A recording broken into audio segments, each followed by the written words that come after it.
So, hello everyone. Welcome to another indie author interview. I am joined today by Houpt, who is the author of The Shadow of Polaris, which comes out today. So, thank you so much for taking some time to join me today. Yeah, happy to be here. Awesome. Awesome. So, let's just get right into it. Tell us a little bit about your publishing journey and when you decided that you wanted to be an author. Okay, well, so when I kind of decided about I want to say almost 3 years ago now that I was going to write a book, but I wasn't really sure I was going to publish it. I Mm, think like a lot of us when COVID hit, we all kind of got back into reading. And so I had gotten back into reading, read some of the usual suspects like Actar and from Blood and Ash, all that stuff. And I kind of had put writing kind of on the back burner for a very, very long time since I was really in like high school. mm, Um, so I got back into reading when COVID hit. And probably about 3 years ago, I decided I would sit down and write a book because I got really into like mythology again. I found that fire with reading, fantasy romance again, things like that. So probably about 3 years ago, I sat down and I was like, all right, how hard can it be? Here we are 3 years later. Writing the book was the easiest part. uh, mm. I never really thought about going trad. I always figured I would go the indie route only because this isn't like my full-time job. I wish it was. But I also kind of doubted myself a little bit, I think. And Mm. looking back, I probably, if I hadn't doubted myself, I probably would have tried the trad route first before going indie, just because indie has been like a lot of work. There's a lot of Yeah. creative freedom, which is great, and you have a lot of control over what gets published, which is awesome. Um, but it's definitely a lot harder, I would say. Yeah. So, yeah, does that kind of answer your question? Yeah, absolutely. Um, and so how did you write Shadows of Polaris? Did you plan? Did you outline? What did you do to write your book? So I started with kind of looking at a couple different myths, Greek myths, that I knew I wanted to pull themes from. The first one, which is like the biggest theme in the book, is the Cupid and Psyche myth, which I'm not going to delve into too much because spoilers. But I had like a very loose plan of like these are the main themes that I wanted, and then I kind of just like wrote from there, and it kind of built as I went. Very much a pantser, um, so writing on the seat of your pants. But I think going into book two, I'm definitely gonna have more of an outline. Lots of plot holes to go back and rewrite for pantsers. But yeah, so I started with a few myths, and I knew there were like creatures from the Odyssey that I wanted to include in there. And I kind of there was a vibe I was going for. I really wrote off of like the feel of what I wanted the reader to feel. So not too much of an outline. Probably could have used more. Well, I think obviously it worked for you. I mean, it's an absolutely wonderful, wonderful book. And so you mentioned, kind of getting back into reading romantasy. So what do you enjoy about writing in the romantasy genre? um, can I tell you what I don't enjoy Yeah, first? that definitely clears things up. So it's kind of funny, but I actually really struggle with the romance part. Mhm. I love it. I love reading it very much, but I think I struggle if I don't have a really good connection with my characters and I don't know them. I found that I would kind of struggle with the romance scenes. And The Shadow of Polaris is a low spice book. So I think going into it, I definitely was like hesitant to go a little spicier than I did. Only because I think maybe because it was the first romantasy book that I've written. Um, but the romance part was the hardest part for me. What I loved the most was creating this world, the world building aspect. It's actually quite light in the first book, and that was done on purpose. I had just finished Crescent City 1 and it's super heavy world building, which is awesome, but I felt like I got lost at times, so I wanted my readers to kind of, as the characters traveled through the world, it would kind of be like unlocked like a map in a video game or something like that. So it's like world building for dummies in a way. The second book dives way more into the world and the backstory and the history of it, but for the first book, I really wanted to focus on kind of just like an intro, if you will. Mm. And I think that that would probably be one of my favorite things about it is like, I've read Crescent City. I've read a lot of books that do have heavy world building in them, and somehow sometimes they're not as enjoyable because it's like I need to keep track of everything and it's really difficult. So I think that that's probably one of the things I liked most about it. Um and so when you write, what do you need in your writing space to stay focused? I need a good playlist. That's like my biggest thing. I am very much um music can put me in a mood very very quickly. And I rely heavily on music to set the tone and the mood for a scene that I'm writing. So there are specific songs that I actually just would like play on repeat as I was writing certain scenes in the book. A lot of it is like cinematic orchestra, especially for the heavy battle scenes. There's Um, playlist that I found on Spotify and it's called Fantasy Music for Writing. yeah, I use that one too. This one, Yeah, oh my God, it's so good. it I, is w- I good. was like playing it while I was driving, and my husband was like, can we listen to something with words? I'm like, how about no? Yeah. But this is like perfect for me because I'm driving 3 hours. Can I show you the this is just gonna give you a little snippet of what to look forward to for book two. Can I just show you the playlist that Yeah, I'm currently, this is the cover art for the playlist. I love it. And so the cover art, I know that I'm going to be having this as part of my podcast too, is a woman with an axe. It looks like the wife from The Shining. I Yes. think. Yeah. Yes. But it's like very aggressive classical music. So that's kind of like the vibe of book two. Actually. Yeah.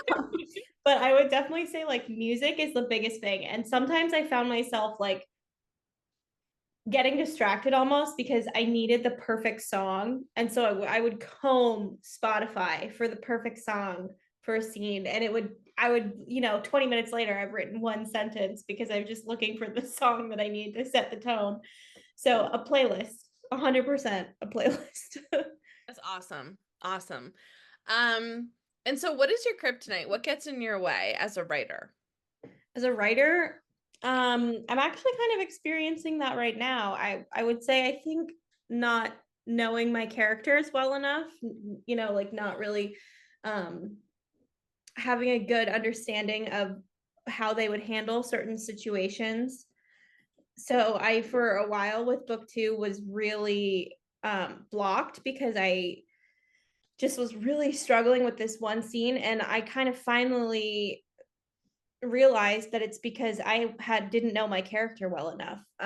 Book two, you get a lot more backstory of characters that aren't as significant in book one.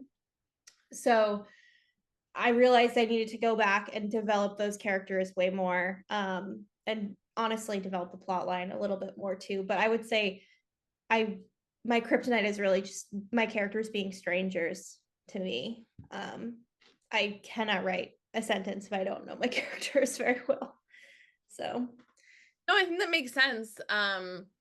I definitely think that I started writing a fantasy and I felt like I didn't know my characters well enough. So I was like, you know what? Like I'm gonna scrap this and I'm gonna go into something a little bit easier. And so that's kind of where I'm at with my current work in progress. But I feel like when I was writing, like you were mentioning romance scenes, like I feel like the romance scenes were like so easy because I was like, this is like I know where I'm going with that, and that's what I want, because I know what they would want. So I think that that's definitely some really good advice, which is a question later as well.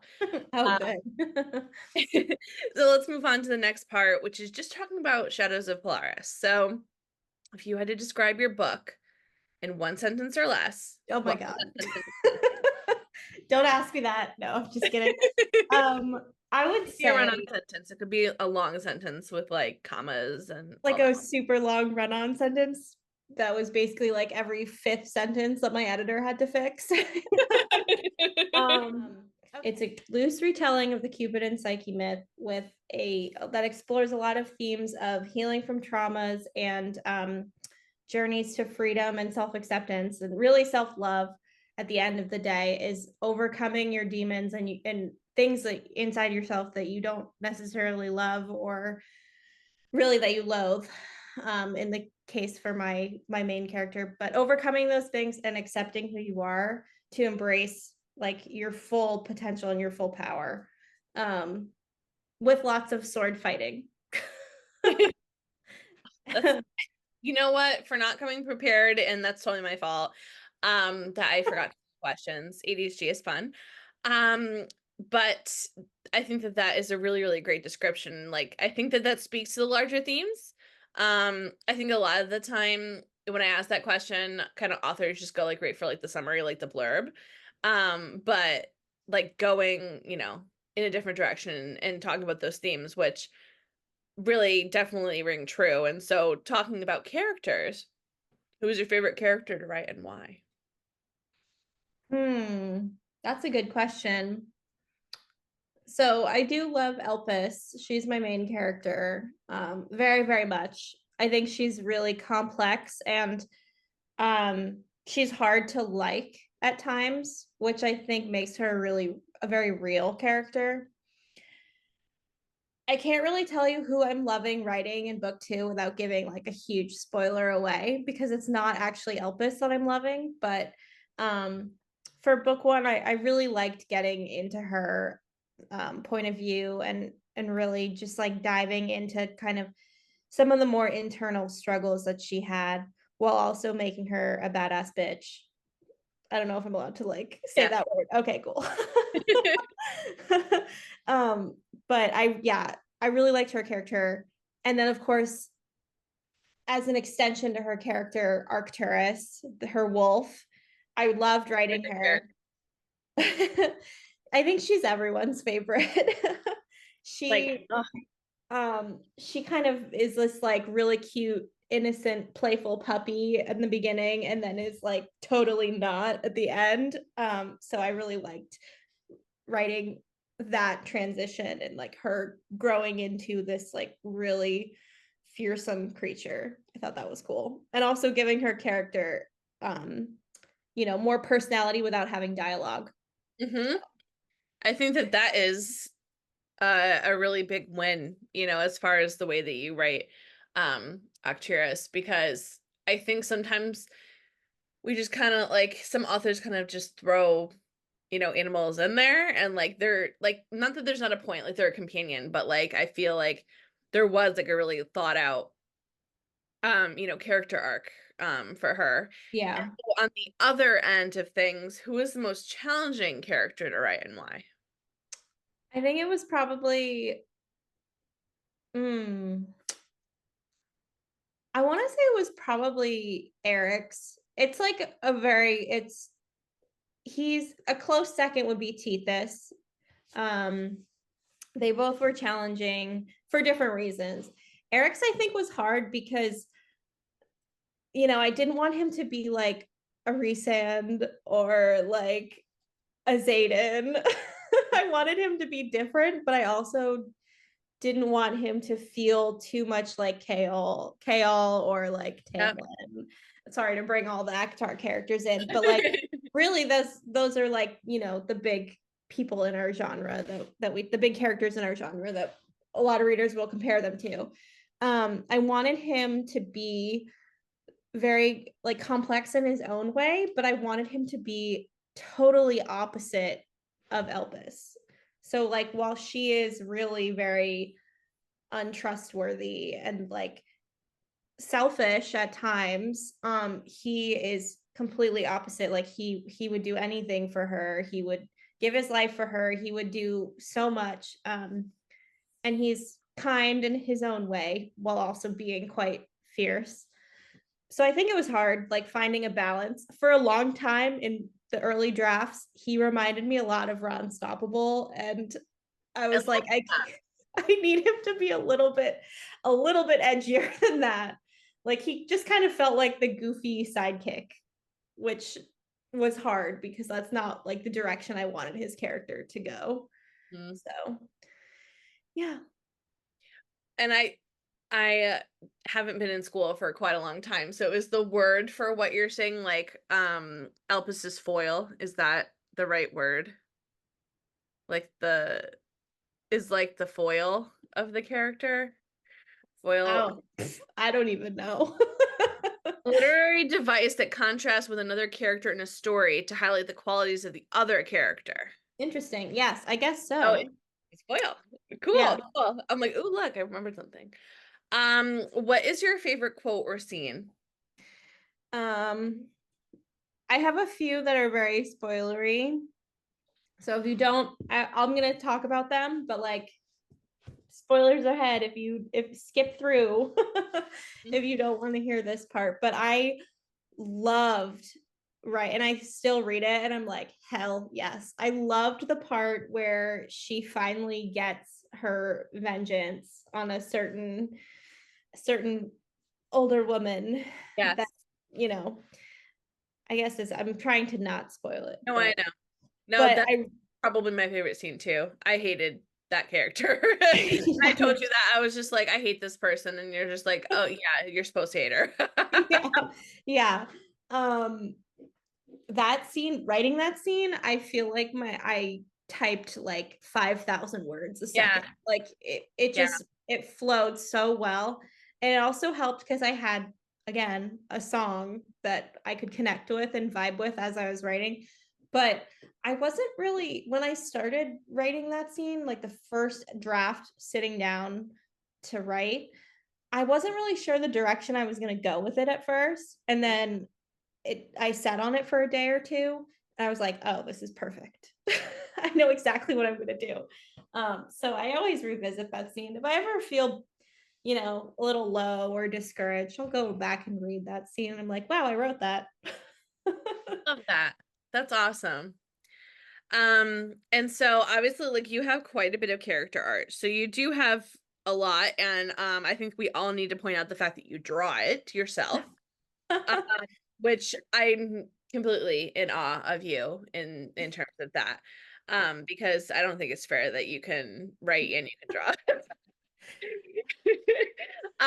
So like, do you imagine your characters as any like actor, actress, model that's out there, or are they not kind of based off of any? So I have a Pinterest board for each character. Oh, Eric's was kind of difficult because I couldn't find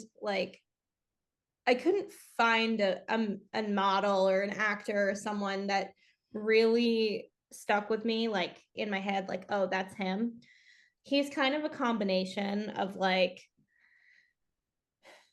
he's like Henry Cavill in The Witcher, but like softer, like not as like huge. Um, Maybe like Legolas and if like yeah, if Geralt and Legolas like had a little like they combined, that would kind of be how I envisioned him. For Elpis, I again like didn't really have like a set person in mind. I had more of like a vibe that I wanted her to embody. mhm. So I really liked I just rewatched Game of Thrones. So a lot of my characters in my head, I envisioned them as Game of Thrones characters. Um so like Daenerys in the later seasons, obviously. Um and the only one I had a clear image for in my head was Polaris, and that was Liv Tyler. Weirdly. I don't know why. So I pictured her as like Liv Tyler in Looking. Lord of the Rings when she Mm, was Arwen. So that was kind of like, I don't know, her like very soft but like mystical vibe. yes. Yeah. She I was, can. yeah. But Cool. yeah, Cool. that's it. All right. So let's move on to the last part of the interview, and it's just some fun questions. So hopefully much less stressful than the last ones. Good Um, because I'm so, sweating. so other than reading and writing, what do you like doing in your free time? Well, I don't have much free time these days with Yeah. my two children. My house is very chaotic with two under two, but I really enjoy riding my Peloton. I'm a big Really? Peloton fan. Yeah. Cool. I Did you see haven't, they have a Kindle app on it now? They they do. Someone do? posted Wow. on Bookstagram, and I was like, "Oh my God, that's amazing." Yeah, that is amazing. I since my son was born, I haven't been back on the bike yet. To be honest, my body it like really needed to Oh recover yeah. after that pregnancy, but I'm hoping to get back up on the bike. And I really enjoyed Kendall Tool's metal rides. Believe it or not, they're really hard. But she just left Peloton, which kind of sucks. But so I really like going on my Peloton, obviously reading. Although lately it's just been a lot of audiobooks because I Yeah. like just don't have time to sit down and read as much as I wish. Gardening is another big one. I'm hoping to have a bigger garden this next summer. So yeah, and really just kind of like getting outside. Mm-hmm. Sure, I think it's important. Awesome. Yeah. And so this is my favorite question, so I'm just going to get my Goodreads up. Oh God. Are some authors or books that you would recommend? Indie. So Indie. yeah. So I don't actually like. I haven't really, gone into the indie realm too much, just because like I really haven't read a lot lately. Hmm? Um, let's see. I'm looking at my shelf because I have a few. Illusion of Stars is up on my TBR. It sounds really good, and I've heard really good things. Um, A Crown of Star and Ash, Victoria. She's like my homie. Hopefully she sees this shout out. So we sometimes chat back and forth, and she Mhm. always like talks me off of a ledge if I'm like, I saw this bad review. She's like, it's okay. Um, I really enjoyed Nell Nicole's books, very much like what is it, The Walking Dead, but like fantasy. That was recommended to me by a bookstagrammer. And what's um the book? it's called, I think it's Rise. Rising. Nell. Yep. Yeah, she has Nicole. a new book coming out. I think it's Rising. It was a while ago. Yeah, Rising. Sorry, I wanted to make sure I had it right. But it was a really interesting read, and Hmm. it's like a cool twist because it was like very much Walking Dead vibes. um, which I love. I kind of weirdly I like zombie apocalypse like stories. Maybe in the future I'll dive into that world. But yeah, for indies, um, I'll give you a little plug for my editor. She has an upcoming release. It's called Torn Pages, by Ashley Chapman. She it's like a quirky rom-com but with fantasy creatures with vampires. If you like characters that are like really awkward, they're cute, like they're so awkward they're adorable. um it's a very cozy read. I'm reading it right now, very slowly of course because again, mom life. But um it's a very cozy read, and some of her jokes are quite clever in there. So, but yeah, I think for indies, Yeah. that's it. And so if you had to give advice to an aspiring author or a younger you, what would that advice be? Well, I would say one, well, really avoid Goodreads. Avoid reading your own reviews. I'm struggling with that right now. But I think really it's just keep going. There have been so many times where I'm like, why am I doing this? Like this isn't going to go anywhere. Why am I putting all this time into putting PR boxes together or like, you know, sending out arcs and of this book that you really have to believe in yourself. And sometimes it can hard to and feel really discouraging, especially when you're doing it alone in the Mm-hmm. indie world. So just keep going, keep writing.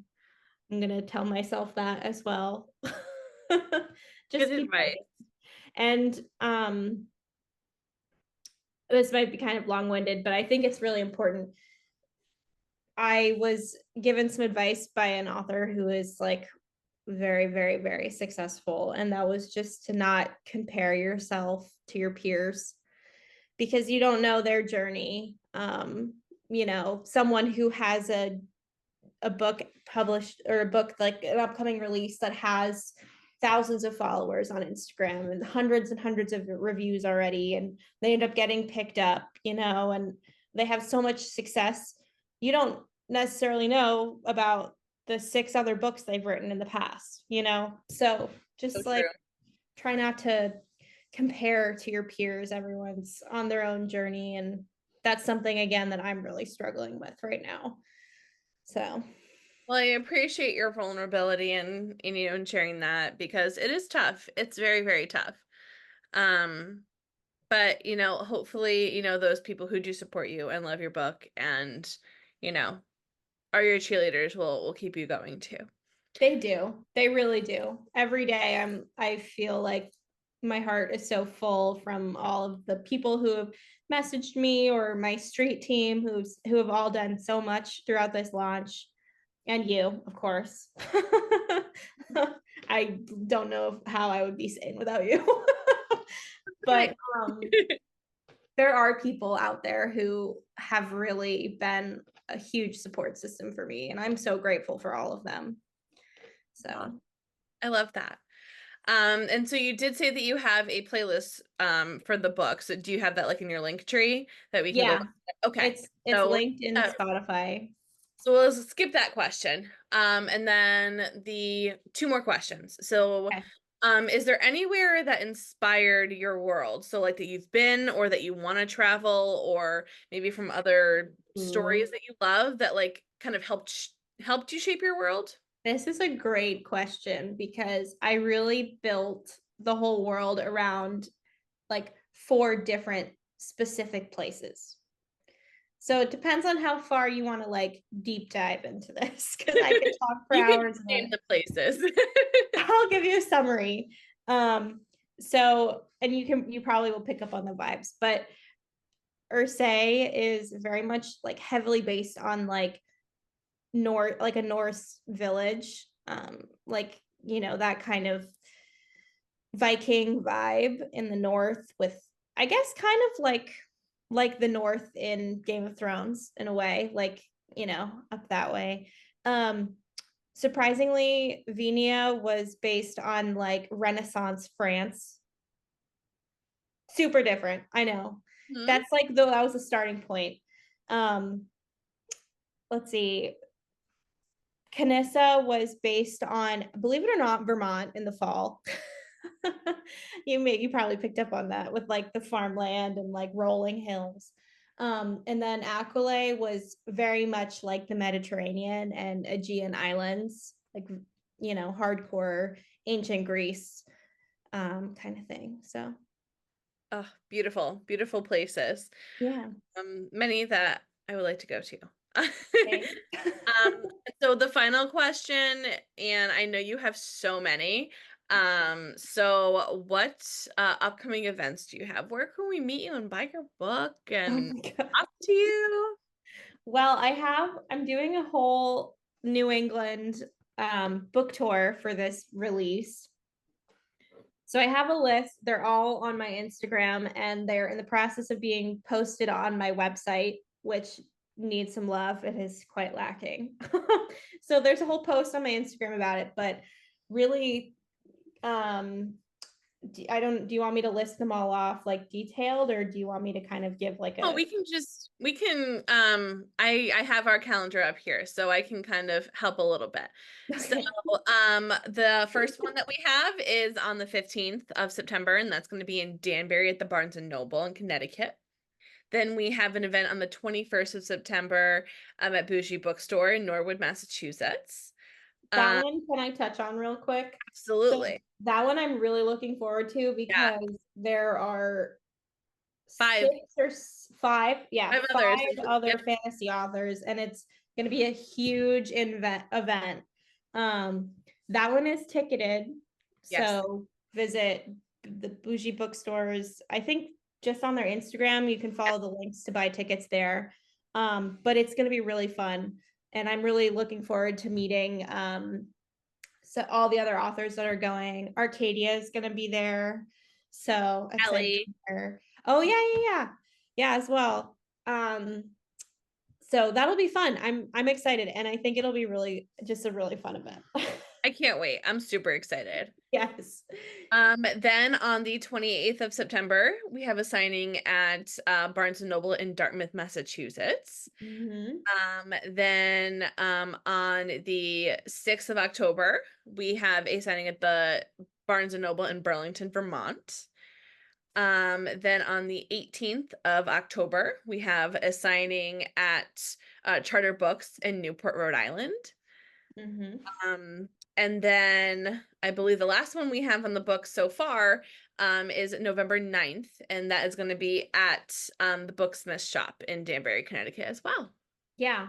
And in there, on October 30th, I will be hosting the Romantasy Book Club So in cool. the Barnes and Noble in Dartmouth. Yeah, I'm really excited.